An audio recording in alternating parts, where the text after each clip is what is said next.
Hello, singing friends. Welcome back to my channel. It's Mickey here, your friendly neighborhood singing coach. I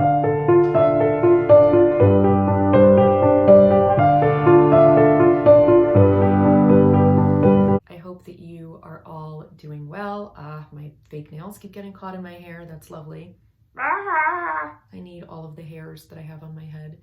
So every time it rips one out, I play a tiny record player for my sad state.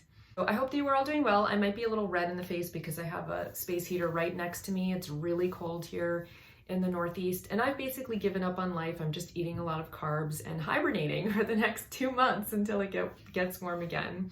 But I would love to hear your options for counteracting seasonal affective disorder, I guess you would call it, because I really go into a slump around now.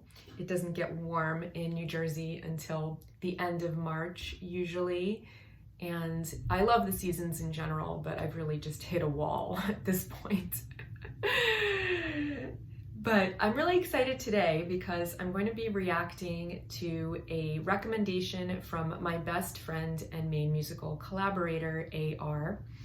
And I asked him to give me a few recommendations because I want to kind of move my channel more in the direction of music that I would actually listen to on a regular basis and that inspires me to write. That's not to say that I don't love the recommendations that come from my patrons and from my viewers. I love checking out music that I wouldn't otherwise discover on my own, but I do feel like sometimes I get into these niche areas where I'm listening to a lot of stuff that I might find interesting because it's novel, but I wouldn't put it on, to just jam out to on a regular basis. So I want to make the majority of the stuff that I react to, stuff that I would actually really listen to. All right, so he suggested that I react to a live performance by Stevie Ray Vaughan of the song Tin Pan Alley at the Capitol Theatre in September 21st, 1985. And I'm a little bit familiar with Stevie Ray Vaughan, but I haven't listened to his entire catalog and mined it thoroughly.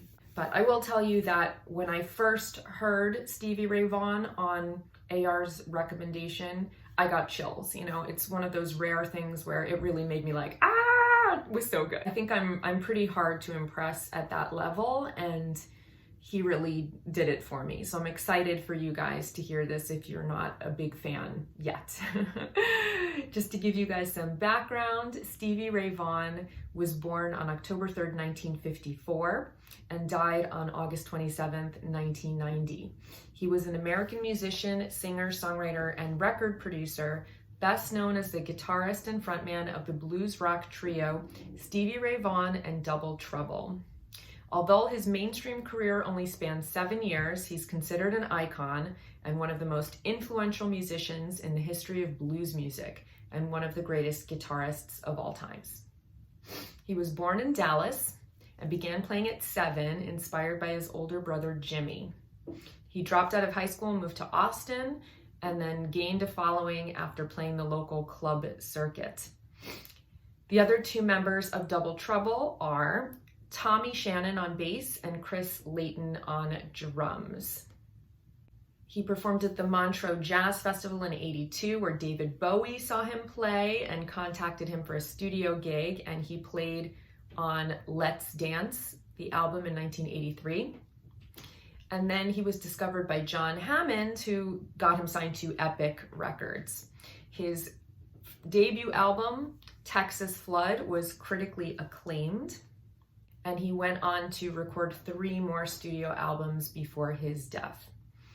He struggled with drug and alcohol addiction his entire life, particularly addicted to cocaine and alcohol. And he had a fraught marriage and then divorce to Lenora Lenny Bailey. And he did not actually die from an overdose or anything like that. On August 27th, 1990, he and 4 others were killed in a helicopter crash in Wisconsin after they performed there. And it was concluded that the cause of the crash was pilot error. He was posthumously inducted into the Rock and Roll Hall of Fame in 2015, along with his bandmates. His genre is considered a mix of blues, rock, and jazz. All right, so that's a little background for you. Now, without further ado, we're gonna jump into watching the video. I will be pausing it at least once so that my video doesn't get blocked or flagged, but I'll put a link to the uninterrupted video in the description box below, as well as all of my relevant links, including how you can get me to react to a song or artist of your choosing, and how you can take my self-paced online courses on piano or vocals, or get in touch with me about taking a lesson one-on-one. All right, so without further ado, let's jump right in and check out Tin Pan Alley by Stevie Ray Vaughan live in 1985.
Gonna pause it there for a moment. I'm gonna try to be as succinct as I can with my comments because I don't want to break it up too much, but I have so much to say about it already. So number one is just in terms of his appearance and his posture. Obviously he's wearing he's almost wearing like a costume, you know, with like that hat, that fedora, I don't know what you would call it, and then that vest and all the jewelry and everything else. And then the way that he's standing with his posture, his whole vibe is so iconoclastic, you know, like he's so on the fringes, just in terms of his appearance. And I think that this really speaks to the Venn diagram that kind of covers like conventional attractiveness and charisma, you know, because I wouldn't say that he's like conventionally very attractive, but there's something that's really magnetic and charismatic about his presence. And you can just tell that, you know, he draws you in instantly. And there's something about him where even though he's standing in this kind of like sloppy way and slouching, and he's wearing kind of a kooky Pirates of the Caribbean outfit, you know, there's still something that is really magnetic about him and just the star quality that draws you in. Then in terms of his guitar playing, I'm not going to say too much about this. I might call AR and have him weigh in because I'm not an electric guitar player. I play acoustic guitar and I'm not a soloist or a great player by any means. But you can see how skilled he is even as a novice, you know, the way that he switches between picking and finger picking, you know, just the dexterity that he has in his hands, and how he has his mouth open as he's playing, and he's moving his mouth as if the guitar is coming from his voice, you know, and it sounds like a human voice because there's so many different levels of expression. The way that he can vary his tone and volume and phrasing and everything else is akin to the human voice. It's like he's transcended beyond just playing an instrument. He's part of that instrument and it's part of him. I think it's so incredible. And I love the pace too with which he begins. I loved like the noodling before he started, because it's so beautiful and skillful even before he's launching into the song. You know, it's like he's almost warming his fingers up and doing an exercise, but it sounds so skillful and musical. And then when it starts, it has this really slow pace and laid back feel that is so sexy, you know? Like this music is just like so sexy and like sensuous. And slow music can be very boring, but it certainly is not in this case. All right, sorry, I said that I was gonna not say that much, but I'm ranting on, so let's continue.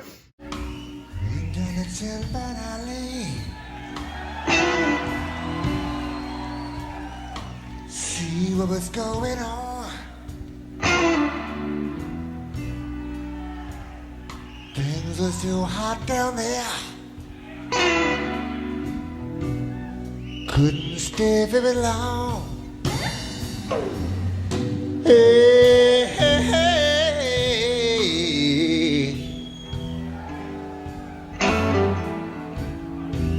I really like the quality with which he's singing. There's a lot of restraint and cover on his voice. It's almost like he's like whispering in your ear, you know? And it also sounds very sensuous. It's got a lot of breathiness in it. That da da da da da da. Da, da, da, da, da, da, da. You know, it's almost like he's like whispering in your ear. And then he switches to another technique when he gets to that melodic, more improvisatory line that almost sounds like now he's playing guitar with his voice, you know? Hey, hey, hey, hey, hey. I don't know exactly what the notes were. There was something like that, you know? But you can hear that he leans more into that sound and it's more connected. And his breath support is so good. You can tell that that breath is going all the way down to his gut and he's getting his power from there, right? That hey, hey, hey. It's not coming from up here. Hey, hey. He's so free in the way that he sings as well. Out is the roughest place I've ever been.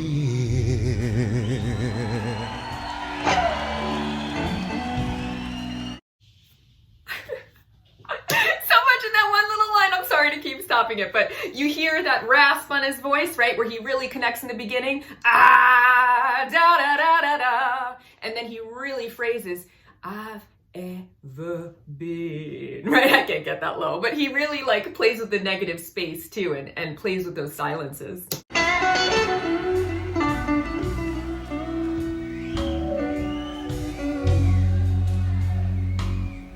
All the people down there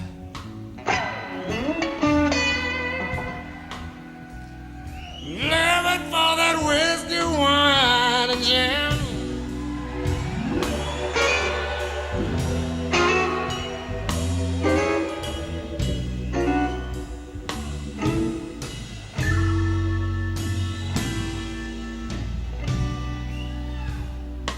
I heard a woman scream.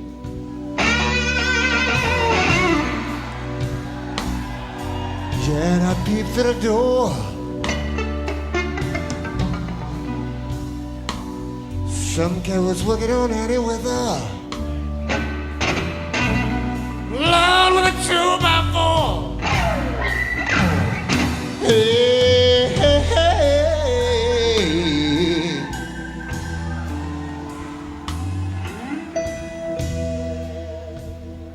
Out is the roughest place I've ever be.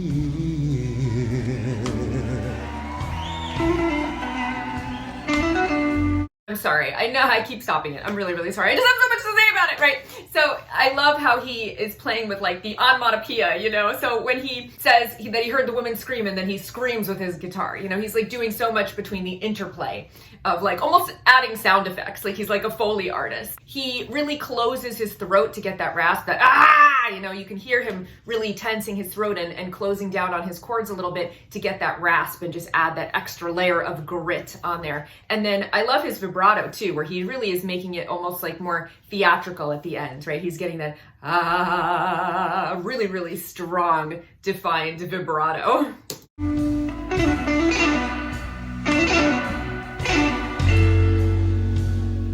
All the people down there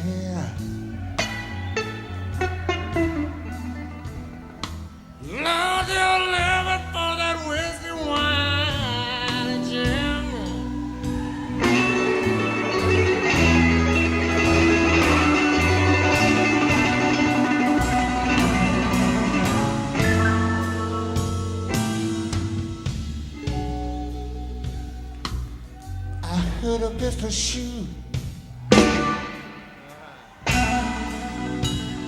Yeah, it was a 44. Somebody killed a crap shooter cause it didn't. Shake, shake, roll and roll. Hey, hey, hey.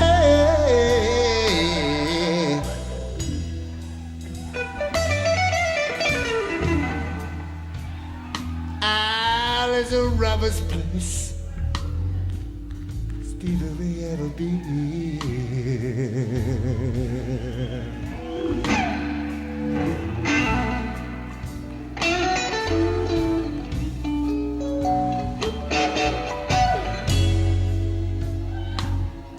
All those people down there here.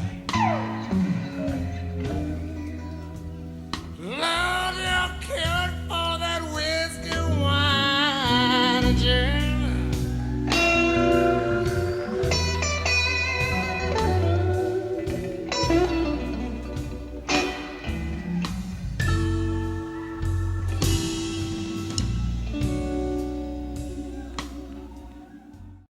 Very, very cool. So I love how he plays with his phrasing to create anticipation, you know, like he'll hold off on saying a word. So you kind of like are hanging on his every word, waiting for him to finish what he's saying. I love how he just looks like he's having so much fun as he's performing, and that you can tell that he's so present. It's really hard to be present for 5 minutes at a time, at least for me. I don't know about you guys, but I'm so distracted, and I almost have like, I don't want to say ADD. I don't have ADD, but I get very distracted by all the stimulus that's around me. And it's hard for me to focus singularly on doing any one thing for 5 minutes straight. And you have his full attention. He's so present in the moment, and he's giving such a performance that's speaking directly to the audience for that 5 minutes, you know? And there's something that's so special about having anybody's full attention, especially a genius, for 5 minutes, you know what I mean? So that's really cool. And I love how it's like a full body thing where when he plays a gesture on the guitar, he moves his body as well, you know? And AR asked me to mention that he does this like call and response thing between his voice and the guitar. You know, like he'll sing a riff, which requires a lot of versatility to execute and nail all of those notes. And then he'll play the same thing on the guitar, you know? So it's like he's two singers. He's got his guitar voice and his voice, you know, and he sings like the guitar and the guitar sings like him. So I just think it's an absolutely masterful performance, and it's just witnessing somebody who is truly a master of their craft. And I really appreciate it and love it so much. So the reason that we're here today is that you recommended, because I asked you to give me a recommendation, the Stevie Ray Vaughan song Tin Pan Alley, live at the Capitol Theatre on September 21st, 1985. And I've already spoken to the singing in the video, but I wanted to have somebody that actually plays electric guitar at the level that you do to speak to the guitar playing of Stevie Ray Vaughan. Well, I'll gotta find that person first and get them on a blower. Also, just a quick little thing. This is gonna be a great correction. Hold on to your butts, everyone. Not a Stevie Ray Vaughan song written by someone else. That's my correction. Now, here's the part that makes me sound hilarious. I don't remember the name of the person who wrote the original. So that was a lesson out there for everyone. Okay, well, I didn't know that it was a cover, so there you go. You've already made this video 20% more professional. Yeah, well, you know, and then I lowered it 38% by not remembering the exact name of the original composer. I thought this was a cool one for you to do because of the specifics of the vocals in this one. Obviously, Stevie Ray Vaughan sings in most of his songs, not all, but most, and people are gonna like listen to him for his tremendous guitar playing. And so this one was a cool mix of the two. In fact, something very specific about this one that's pretty different compared to the others is that he doesn't really play rhythm guitar while he's singing in this one. It's much more like a trade-off between his singing and his guitar playing. A little bit like some people notice B.B. King doesn't usually play guitar and sing at the same time. Not 100% of the time, but most of the time. And this is a little bit like that because Stevie Ray Vaughan was an amazing rhythm guitar player. There was only one guitar player when he would play, normally with his band. It was just originally it was like him and the bass player and drummer. So he would have to fill in all of the, rhythm guitar parts while he was singing mostly, and then he would launch into an amazing solo. So as a result, he was like very, very good at filling up space when he was playing rhythm. I'll get to something somewhat related to that in a minute. That's why I thought this was a pretty good performance for you to check out specifically. Yeah, I actually was really surprised, honestly, because obviously I remembered him being an amazing guitar player, but I didn't remember that he was such a great singer. I was really blown away by like all the different techniques that he uses in his voice, especially like how he almost uses like onomatopoeia, when he's like singing and he describes things, and then he almost is like a Foley artist where he'll then produce the sound effect on his guitar, when he's like, I heard her scream, and then he like makes the guitar scream, and then he's like, and I peeked in the keyhole, and you hear these like skittering footsteps. That's definitely something that in this song is very pronounced because it's such a quiet song, especially compared to most of his other songs. Not all, but most. The other songs, it's like varying degrees of onomatopoeia, loud, but this one is like the soft equivalent of that throughout, and which kind of gets to another thought I was having as I was like re-listening to this for the 84th time this afternoon. The interplay between what he sings and what he is playing. There's a kind of like call and response that he's doing, even though it's not two players. Normally like in jazz or blues, you have like the back and forth with two players, especially during like a solo. He's kind of basically doing that by himself between his vocal and the sound of the guitar. Now, obviously, thematically, what's really going on is the voice, or his voice, like what he's singing, is I'm looking at my notes because I'm all flustered. What he's singing, or rather, what the guitar is playing is what's happening, and the voice, what he's singing, is the observer of what's happening. So that's what he's kind of doing when you listen back to it. So his voice is the narrator, and then his guitar is like acting out what he's narrating, is what you're saying. Exactly. Right. Gotcha. I was struck by how his guitar almost sounds like a voice. Like it's so nuanced that it really sounds like an extension of his voice. And then the way that he sings his riffs and runs in his voice are very guitar-like. What you were saying before about how good he is at singing. He was very influenced by a lot of blues guitar players and singers. Some of them, were known for their ability to sing, but some were just more known for like their ability to, well, obviously play guitar, but when they did sing, it was almost like they had lyrics they had things they wanted to say through lyrics, and they did, but they weren't necessarily known as singers. And probably the best example of that was Jimi Hendrix. He was like famously someone who always kind of like said he didn't really like the sound of his voice when he was singing. Of course, Jimi Hendrix is amazing. The way his voice interacts with the guitar is fantastic. And Stevie Ray Vaughan was a huge fan of Jimi Hendrix. I mean, he's very well known for his rendition of Voodoo Child. And in fact, in this particular performance, the whole set, the next song right after this one is Voodoo Child, which will be linked in the description below. Isn't that what you say? Right, that's the thing. Yes. Yeah. Well, like to the whole performance, and you can kind of you can go to that one. His ability to sing, I'm talking about Stevie Ray Vaughan now, really good here. But as good as he is, there is like a limit, like he's not ultimately able to emote, let's say, in the same way that, Mariah Carey or whatever is going to be able to do in some like extremely technical way. But of course, on guitar, he's absolutely able to do that. And it's almost like where he finishes with his voice, he kind of like picks up with on his guitar. I find no shortcoming in his ability to emote through his voice. Well, I really sorry, don't. I mean, maybe there's like certain things that technically he can't, like, he doesn't have an 8-octave vocal range and he can't do whistle tone or whatever, but I do think that he really effectively expresses his emotions through his voice. And what you said about this being kind of a soft song, he really starts us off in more like a whispery kind of intimate tone. Like it almost sounds like he's like whispering in your ear. And then there's parts where he's like, using rasp and really like closing his throat and getting more of like a squeezed sound on his vocal cord. And then he's got like vocal cords, and then he's got these like great blues riffs that require a lot of versatility and accuracy to execute.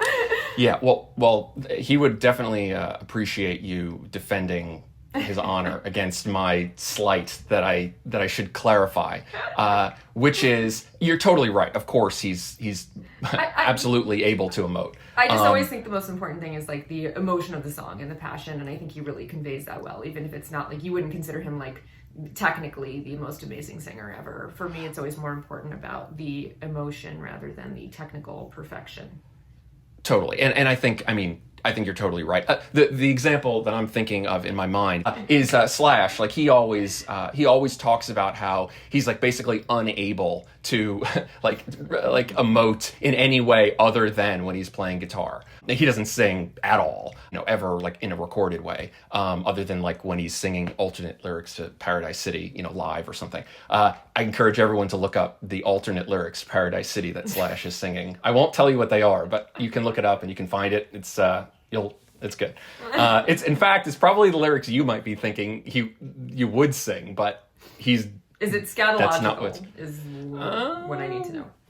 No, it's on its way, but no.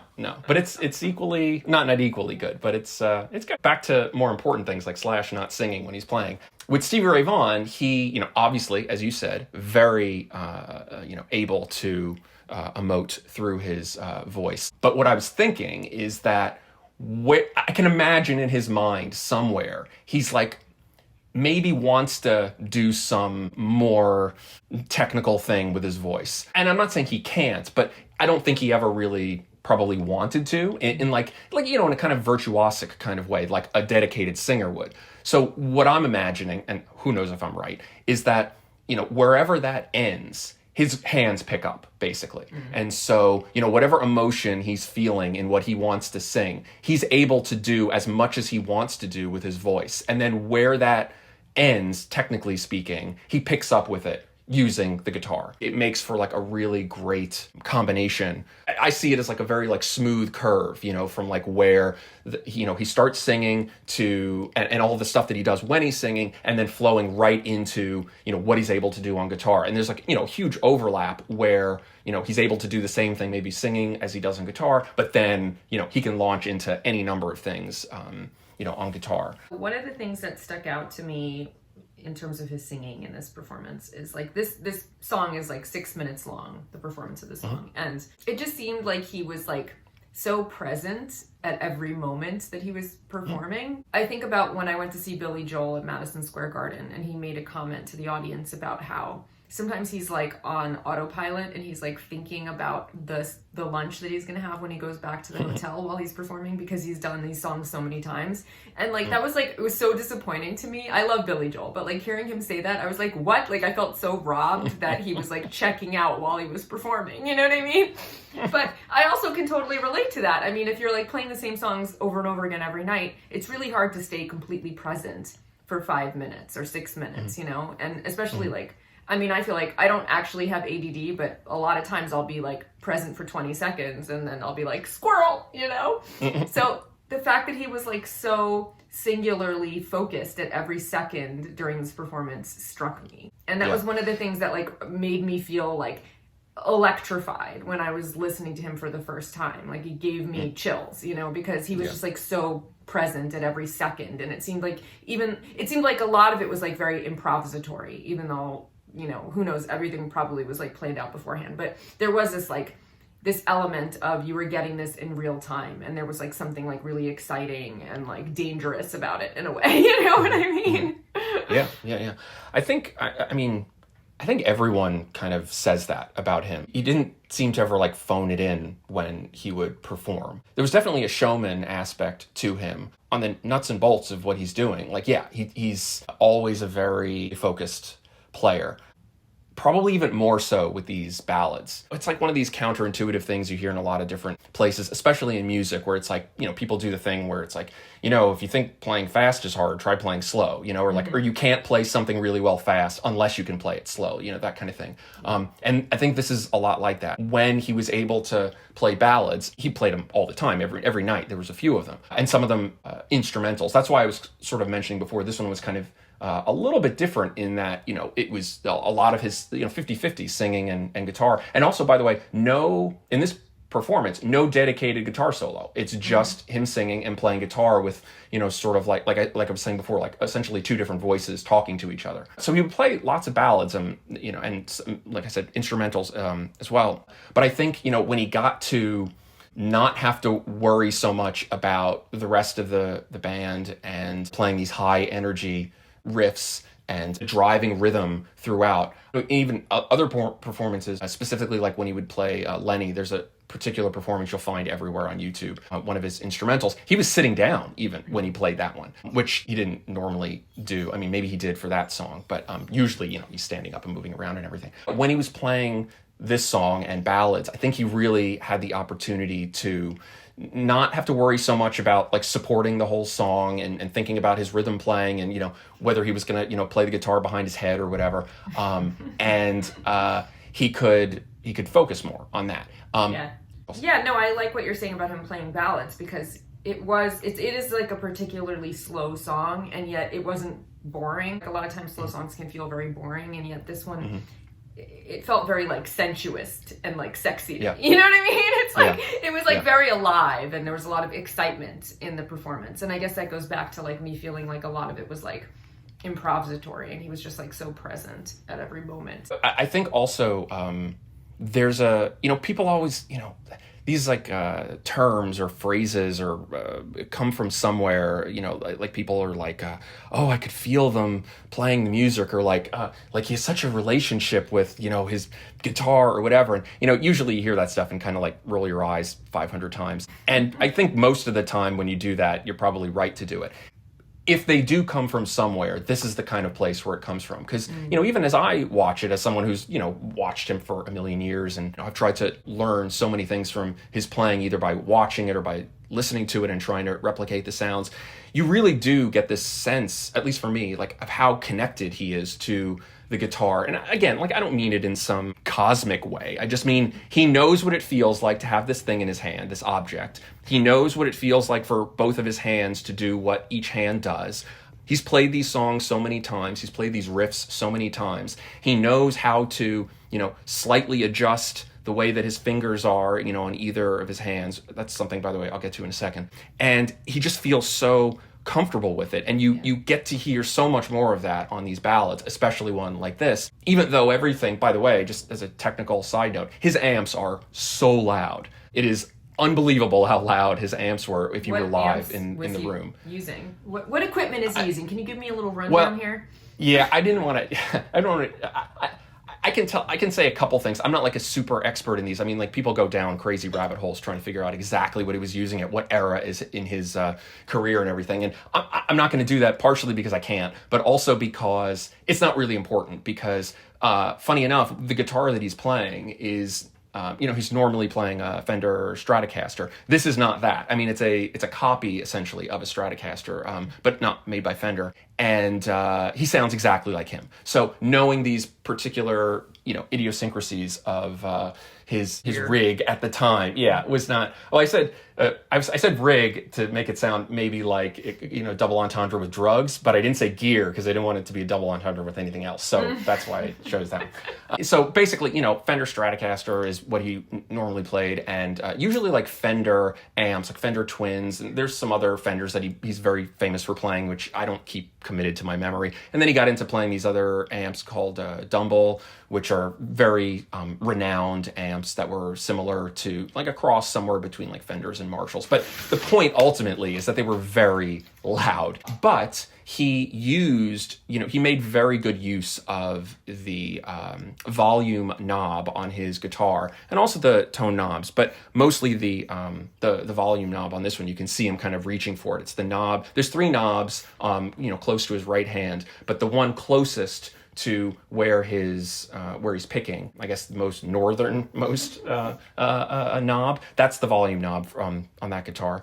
And to anyone who is not a guitar player, just because it's called the volume knob on the guitar, and technically yes, if you get it all the way down to 0, you have no volume and it's like muted. But it's really just about like changing the characteristics of the sound of the guitar, kind of taking away gain, making it like the lower the volume is, the cleaner it is. It's usually, guitar players call it cleaning up. When you roll the tone knob down, it goes from 0 to 10, and, when it's at 10, that's full on. And then when you go to 0, it's nothing. And anywhere in between changes, the tone. And you can do a lot of cool things with that volume knob to, I don't know if radically is probably too big of a word, but like to very much sculpt. Ooh, that's fancy sounding. The sound of what's going on. And I think ultimately what's really cool about it is that the picking attack that you use, and again, I'll get to that in just a second. How long will we be going on this? This is ridiculous. No one should be listening to this. It's turning into a Joe Rogan podcast.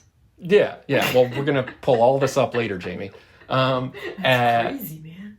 Yeah, it's crazy. What was I talking about? Oh yeah. You're talking about sculpting. That's right. Yeah. So when he was doing the David, the sculpture, they used to call him Michelangelo back then, but that was Stevie Ray Vaughan.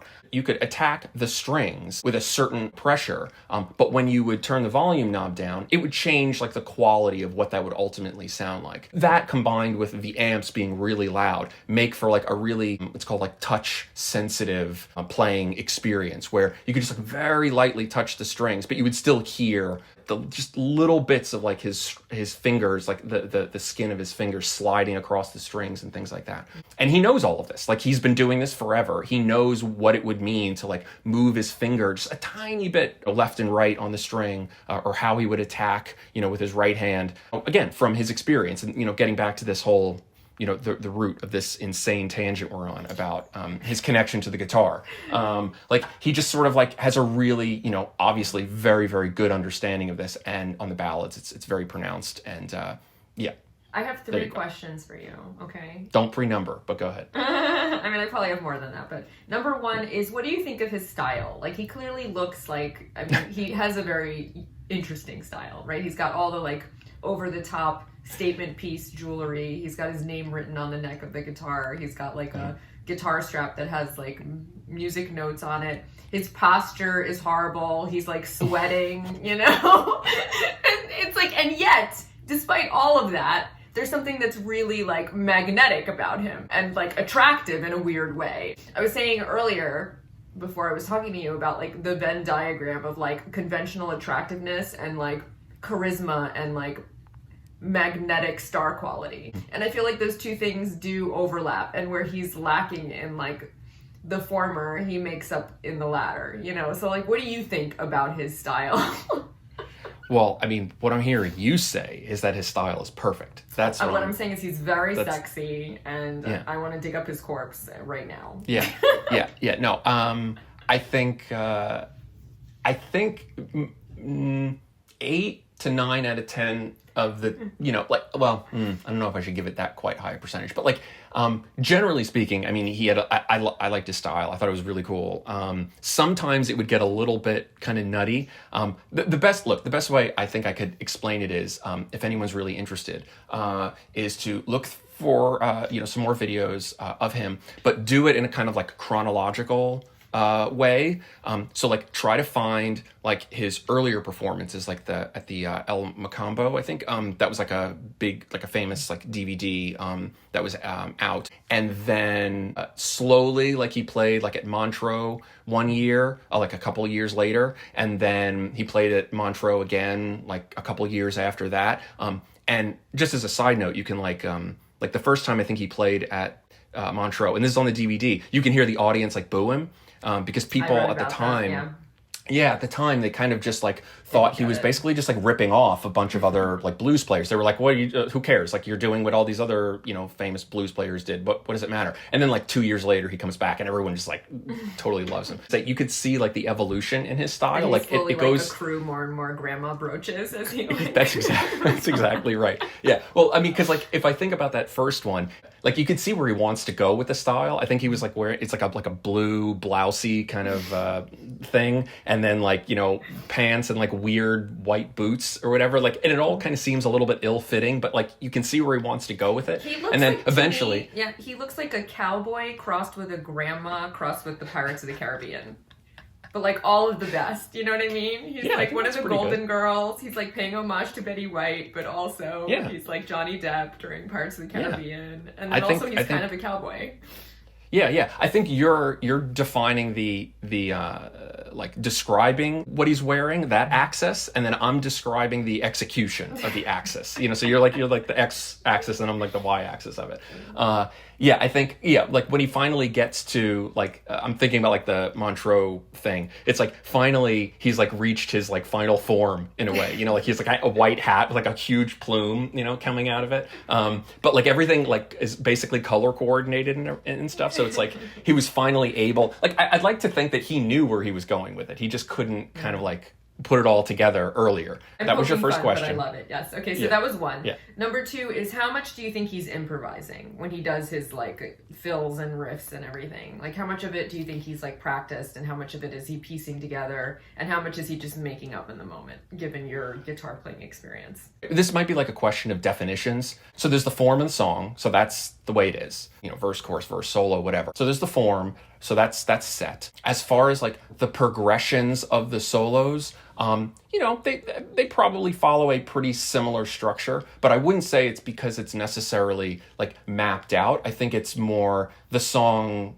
for him, like his interpretation of it kind of like demands a certain progression to it, and then that progression settles in over time. And so if you were to listen, you know, from like one performance to the next, you'd probably hear a lot of commonalities in the structure of the solo, but I wouldn't necessarily say that that's, you know, some like super rehearsed thing, other than like whatever you might consider the rehearsal that comes out of playing these songs, you know, 5 nights a week or whatever. And then there's like the question of, you know, his, like the licks that he plays. I mean, him, like every other guitar player, you know, like we have certain things that we go to all the time, that we play over and over and over again. I mean, he's one of the things that makes him is some of these licks, and many people, you know, spend a really long time trying to figure out how to play what he played, and then like refining it and trying to get closer to it. And you know, he was him, so he was figuring out for himself, you know, he was doing the same thing, you know, he was hearing players that he really loved, and then he was like translating it into his own, you know, style and all that stuff. And so you use that as like a grab bag, you know, when you're quote unquote improvising a solo. And the thing that I always would think, like for myself, is that like the actual improvisation happens in those like kind of like spaces in between when you're playing all the stuff that you already have played a million times, and you kind of like almost surprise yourself. Did that sound super pretentious or just like over the top super pretentious? No, Okay. I think that was exactly what I was looking for. He's playing, just take everything I just said and add all those, string all that together, and then that's what he's doing. It's similar, I would probably say, from night to night. I think that can be proven if you listen to, you know, a lot of videos. But that's what every player is doing all the time. You know, I feel like when I'm watching it, I can see, you know, the whatever, I don't know, 90% of like him playing the licks that he's, you know, super used to.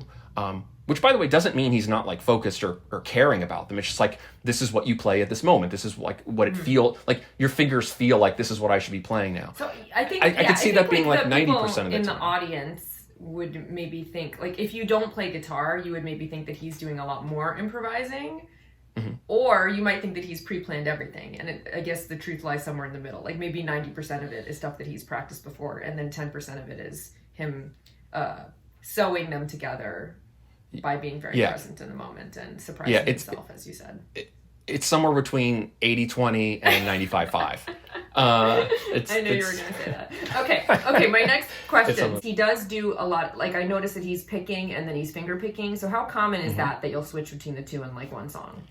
Well, thank you for bringing this up. It's almost like you knew I wanted to go here. I've been teasing it this whole time, and everyone, all 4 people who continue to listen, have been waiting for me to get to this part. My diehard viewers that have stuck out this far, I just want to say that I love you. Thank you.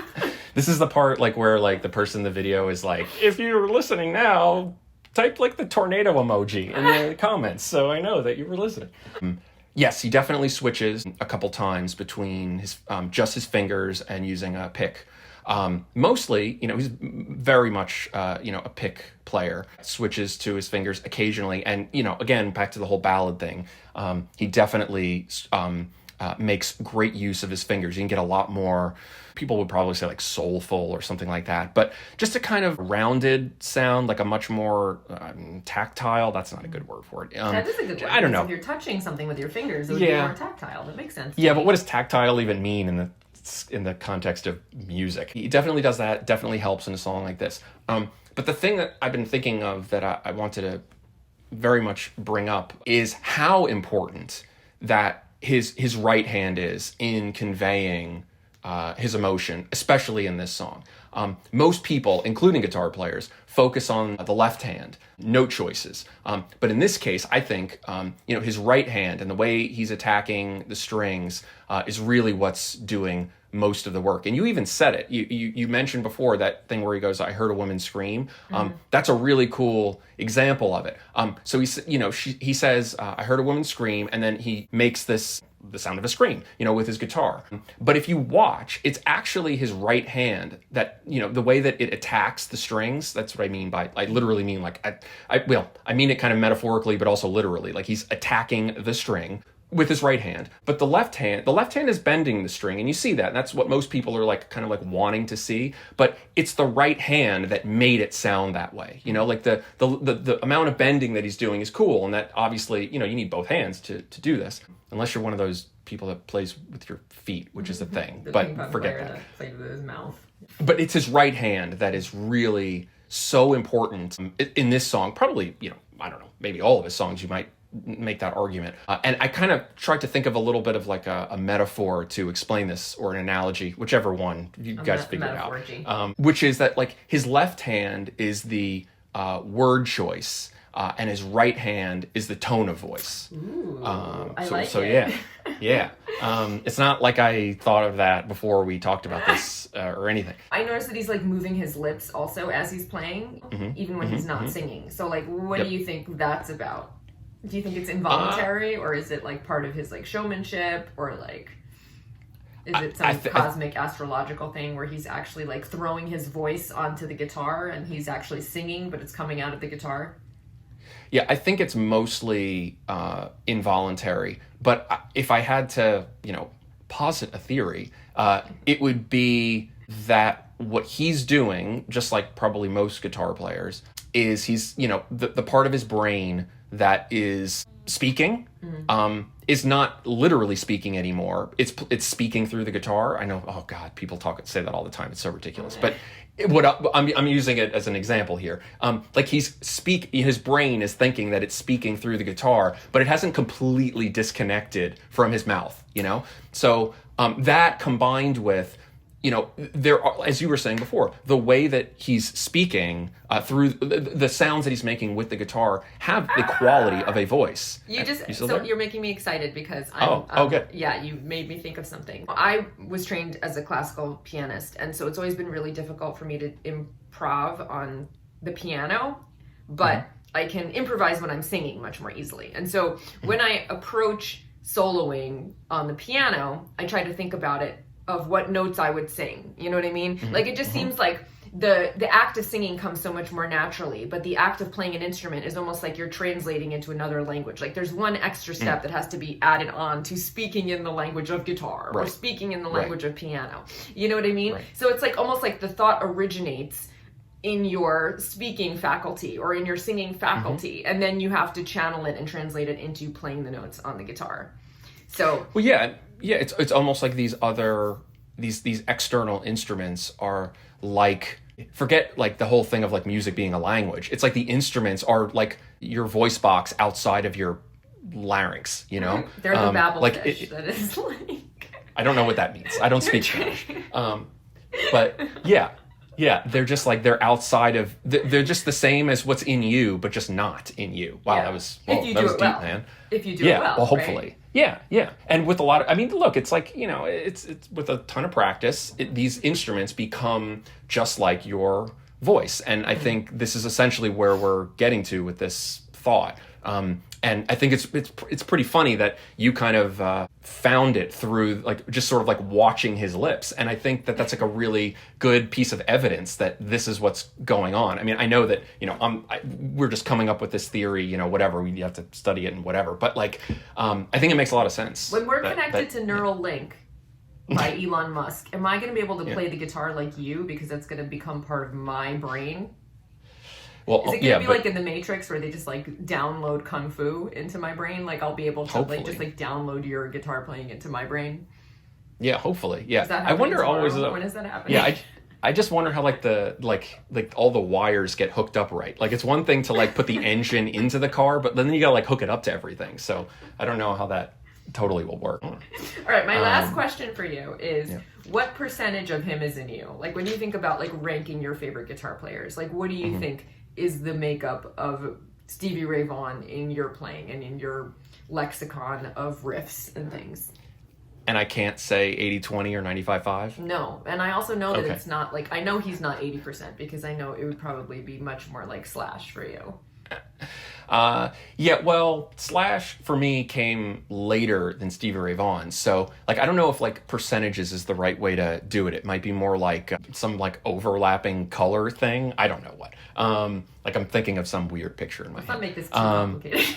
Yeah, I don't know. Like I would say it's a lot. Like like he was really probably the first guitar player that I not only really liked, but spent a lot of time trying to figure out how he played, what he played, and not just like his note choices, because that probably was harder for me to figure out, but more a little bit like what I was saying before without me realizing at the time, the kind of right hand stuff that he's doing.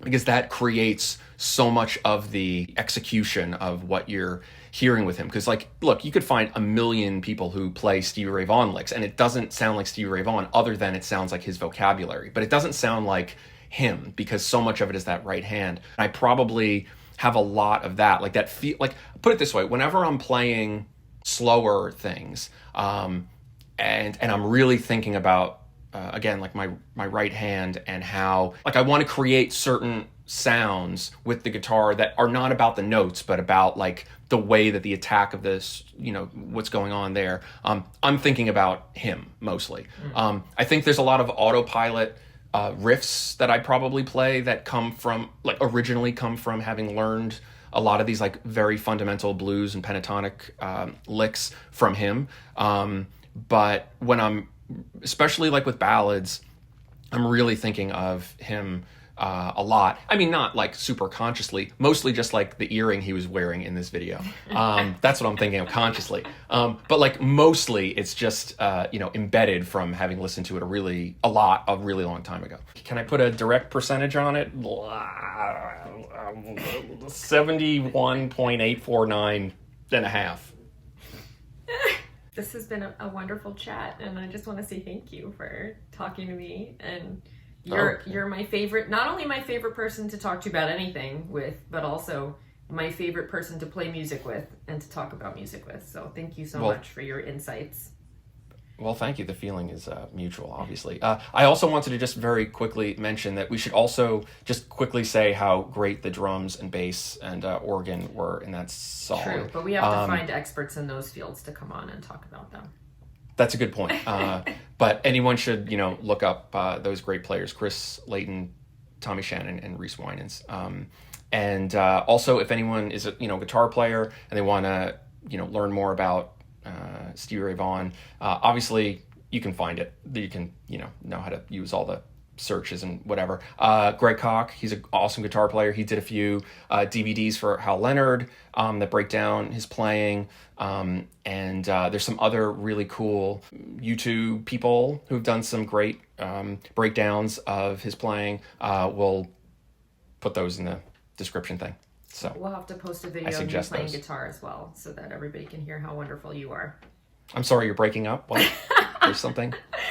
And you have a birthday coming up, and I know what I'm going to buy you. I'm going to get you a big giant bracelet. That looks. Did you say earring? Betty, you want the earrings? Okay, I'll get you the earrings then. No, it's only one earring. Did you notice it? It's one huge dangling earring. I'll see what I can do. Okay. Well, it should be half price. True. But if I get, like, I gotta find the earring. I gotta find that one that he was wearing. So, you know. Yeah. Well, either you pay half price and get it something in that style for $3.50, or you find that exact earring, in which case it'll cost you $3 million. Very true. Well, thank you, AR. I appreciate your insights. Thank you. Bye. Thank you so much to AR for the recommendation. I hope that you enjoyed my reaction. Until next time, take care, and of course, happy singing. Bye.